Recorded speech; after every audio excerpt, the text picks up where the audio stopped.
Have you ever thought that there is a different way of doing something you do every day? A way that isn't part of the same old, same old? Utopian communities tried to create their own ways of doing things that had never been done before. So, what is a utopian community anyway? Utopian communities in 19th century America were considered by many to start a new age in human civilization. They were often led by fascinating and appealing leaders with high religious or secular moral ideals. They also experimented widely with different models of government, marriage, labor, and wealth.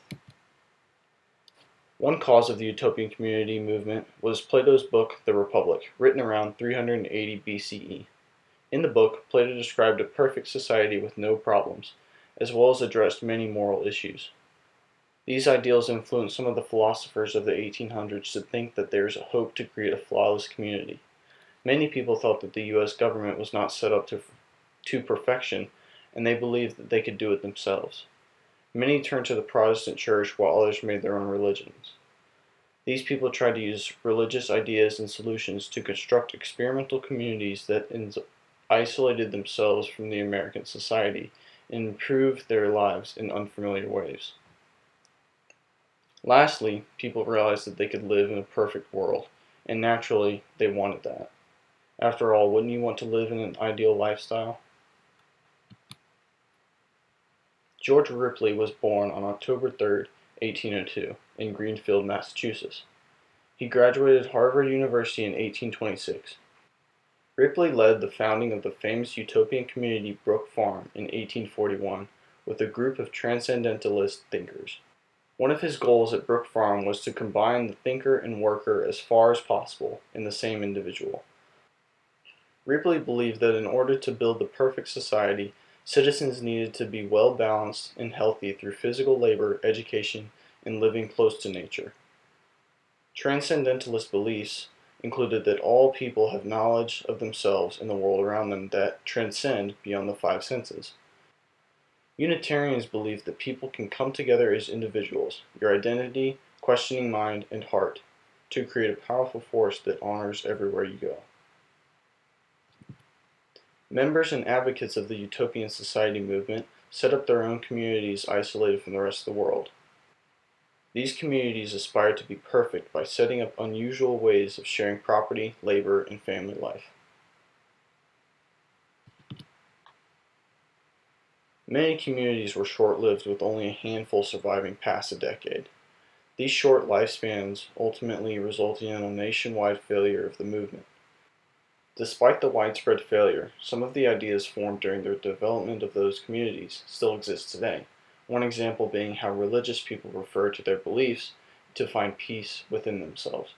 This is a prominent way of thinking in the Christian faith in the hippie movement during the 1960s.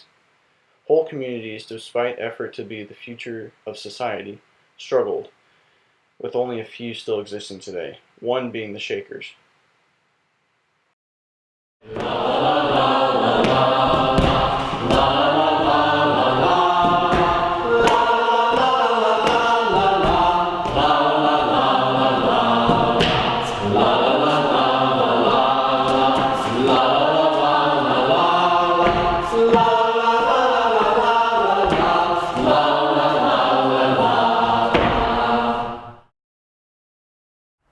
Let us labor.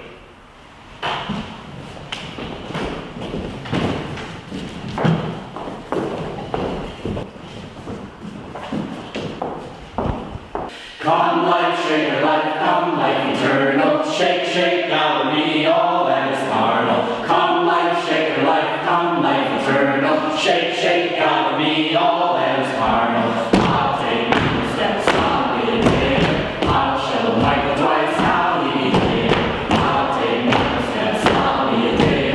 I'll show Michael twice how he behaved. Come life, shake your life, come life eternal, shake, shake out of me all that is carnal. Come life, shake your life, come life eternal, shake, shake out of me all that is carnal. I'll take new steps, I'll be a day. I'll show Michael twice how he behaved. I'll take new steps, I'll be a day. I'll show Michael twice how he behaved.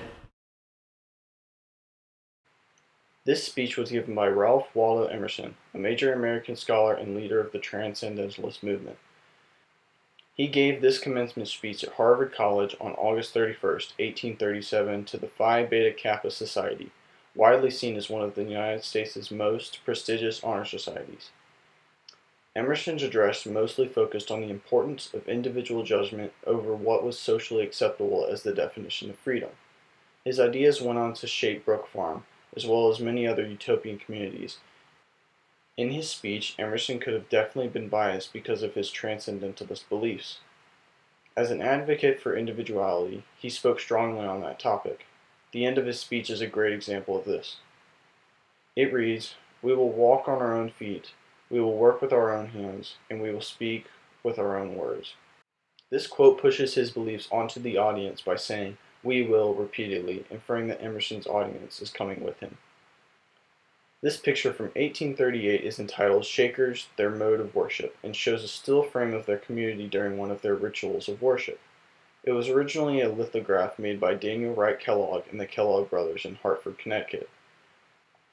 The picture shows how different the Shakers' rituals were from other modes of worship from typical religious services.